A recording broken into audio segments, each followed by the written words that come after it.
Palm Sunday, we do the readings for the Passion of Jesus, which starts at the Last Supper and goes all the way through to the crucifixion. Now, when I've worked with Living Stations of the Cross, which is that time from the beginning of the Pilate all the way through to the crucifixion, I talk about getting inside the story. And as we begin to do this work together with the young people to do these presentations, getting inside the story becomes a real crucial part of how we put the story on. And what I find is that as I think about getting inside the person that's standing there, and perhaps just an onlooker, one of the townspeople on the way of the cross, how would I feel? How would I look at this situation and decide, is this man innocent? Is this man guilty? How would it feel to be in that moment? Or perhaps the women of Jerusalem, how they felt to see their teacher be there and be the person that was going to be crucified. Or Mary seeing her son. Or Veronica stepping forward to wipe the face of Jesus. What were the feelings of the people that were along the way? And what were they doing? What could they do? And who did something? Who saw something and did something and made a difference?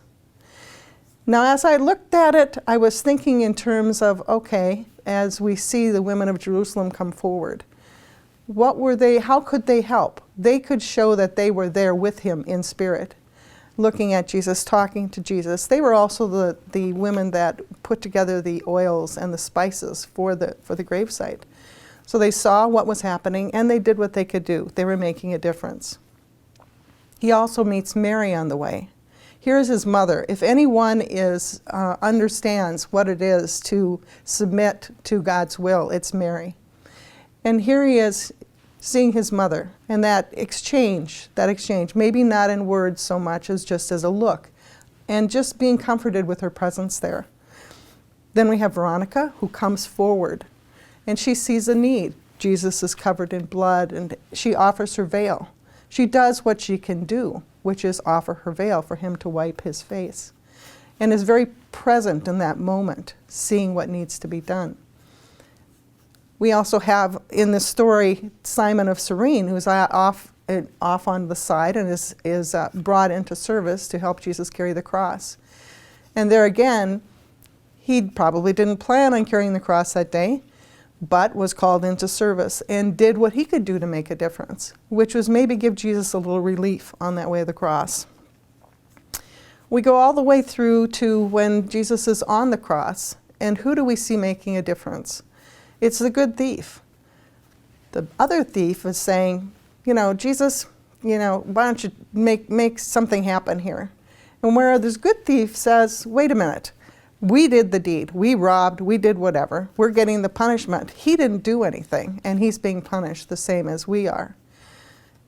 So the good thief, even there, is maybe making a statement in that moment. He's doing what he could do. We have the centurion at the death, right when Jesus dies, making the statement that surely this man was innocent. And finally, we have Joseph of Arimathea, who goes to Pilate following the crucifixion and asks to have Jesus' body so that he can bury the body. And he gives him his grave. So all of these people in the story, I realized, saw what was going on and made a difference. It didn't change the outcome, but it did make a difference. So how can we make a difference? In our church this year, we have the theme of Open Wide the Doors. And it made me think that open wide the doors, at first I was thinking that open wide the doors, let everybody come in, let's work together, no matter who is there, all are welcome, as we say at Pax Christi. But then I thought of it as another way. Open wide the doors of my eyes so that I can see those around me, and so that I can see who's in need, and so that I can see what I can do. What am I able to do in that moment? Open wide the doors of our ears so that we can hear, and so that we can get the message of those around us. Perhaps a little encouragement, perhaps a little comfort, perhaps a little humor. What is it that I am able to do in that situation? Open wide our mouths so that we speak up and we're able to see what's going on and call it to the attention of those around us to make changes.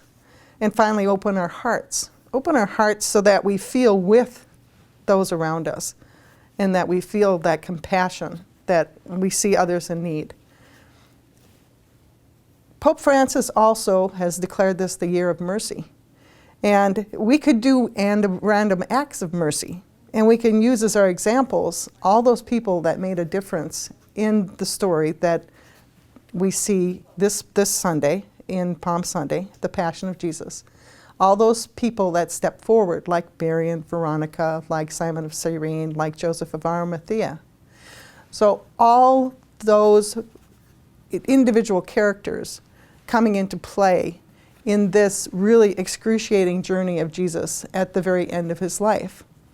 So even here in our little small part of the world, we too can use our eyes and our ears and our hearts and our mouths to speak, and we too can make a difference.